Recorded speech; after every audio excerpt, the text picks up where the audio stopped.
Well, I mean, the first person that I lost to cancer was my father. So before Dad, I had never lost anyone close to cancer. I still remember the day that we went to their house, to Mom and Dad's house. It was in San Antonio. We dropped by Subway to get a sandwich, took it to them, and I remember Mom had told us that Dad had been having stomach aches. So we took him dinner. We were gonna eat dinner with him, and after dinner, I think it was, Dad doubled over in pain. He had just a severe stomach ache. Now, he was a big man, 6'2" or 6'3", 220 pounds. He was strong. He was a college athlete. He played basketball. He played baseball at Baylor, and so he was a fit man. And so to see him double over in pain like that was odd, because he didn't ever show pain. And so I knew it must be bad. It must be really bad for Dad to show pain like that. So I said, Dad, we need to take you to the hospital. And he said, okay. And so I knew something was really wrong at that point when he agreed to let us take him to the hospital, because he would never let us do that if he wasn't bad off. So we took him to the hospital, and the doctor said, well, it's probably gallstones. So we said, what should we do? He said, well, let's just go in, let's operate, take the gallstones out. So 5-6 hours later, the surgeon comes out and he's in tears. The surgeon said, he's so young, he's got cancer, it's all over his stomach. At that point, my mother just basically collapsed. This was like 3-4 in the morning after a long surgery, and she just collapsed. She was crying. And at that point I was just in so much shock. I don't even know what I was feeling. It was almost surreal. I couldn't believe it. But they said, we need to take his stomach out. And at that point, we didn't know anything better. We said, well, if that's what you would do, if that was your dad, what would you do? Well, we'd take his stomach out. So they cut 80-90% of his stomach out, where the cancerous tumors were.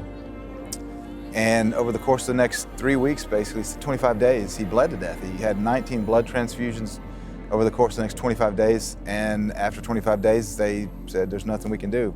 We can't stop him from bleeding. And he bled to death. He died from the surgery.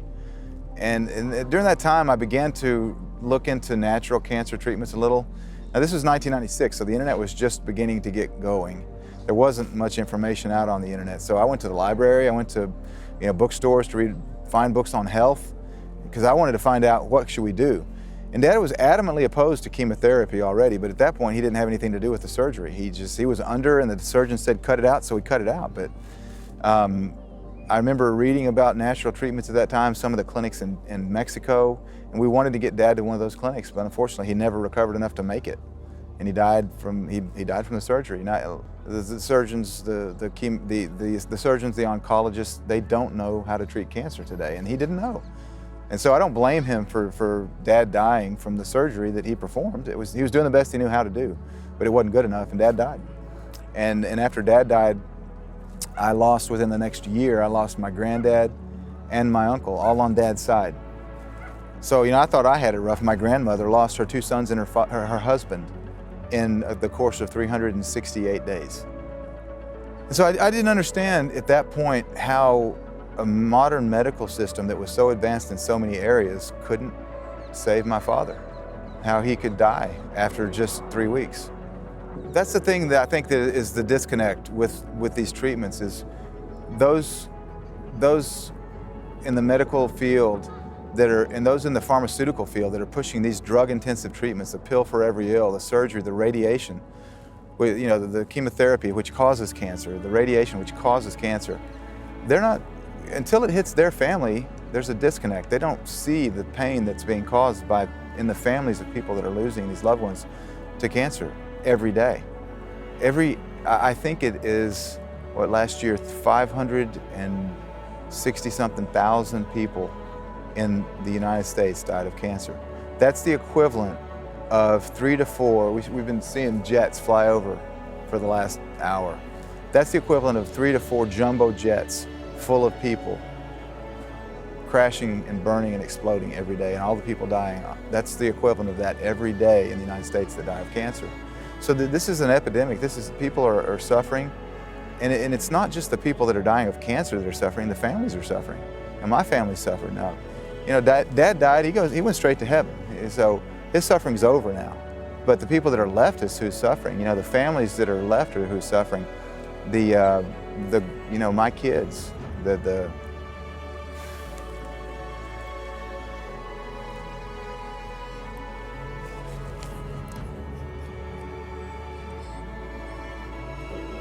My 4 kids, they never met their granddad.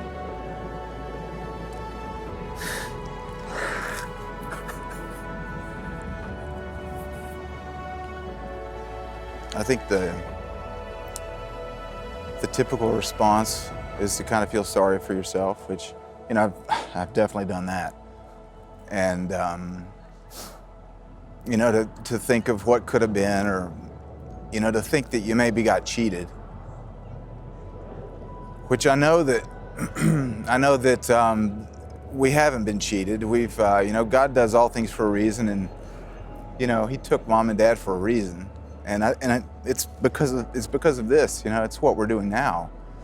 If it weren't for that, if it weren't for losing Mom and Dad, I'd still be director of tax for a CPA firm somewhere, and we'd be living the good life, whatever that means, living the normal life. I probably still wouldn't know about the suppression of cancer treatments and the way that people are needlessly dying. But it was because of that drove me into this. And so, when I look at the big picture, Mom and Dad are better off. They're not here, and they're not in pain anymore, and they're not suffering anymore, but we miss them. So the people that are left, I guess all of that to say that the people that are left are the ones that really suffer, from the cancer deaths that are so pervasive today. That's the people that suffer. So yeah, that is the mission. That's the whole reason that I'm doing what I do. That's the whole reason that my wife, Charlene's doing what she's doing. We're a team. We're doing this together. She's my biggest supporter, and my kids are, and they know that the mission for our whole family has been to spread the truth about health, about cancer treatments, to wake people up, to let them know that there are options, that they can treat cancer naturally, that they don't have to go through surgery or chemo and radiation that would potentially kill them. The medical literature is full of studies that show that chemo and radiation cause cancer. It's not even up for debate. Oncologists will tell you that. You look at the package insert and it says it may cause other kinds of cancer. You look at certain cancer vaccines, they'll say they may cause other kinds of cancer. There's one of the main drugs for breast cancer is called tamoxifen. The World Health Organization declared it to be a known carcinogen in 1996. In other words, it's a class 1 carcinogen, which means it's a member of the most cancer-causing chemicals that is known to man, and we use it to treat breast cancer. It just makes no sense. So our mission is to spread the truth so people can be empowered with knowledge, and they can treat cancer more effectively than it's being treated, because it's not working. You may be here right now for a very important reason. Take that opportunity soberly and wholeheartedly, as what you know and what you don't know may threaten your life or the life of a loved one. As you are empowered with information and truth, you will be another voice to save countless lives that are counting on you educating yourself and standing up as a voice that will not be silenced and go quietly in the night. Our mission is to link arms with you and take the truth about cancer to the world to finally put an end to this pandemic, so not one more life is lost to this misunderstood disease.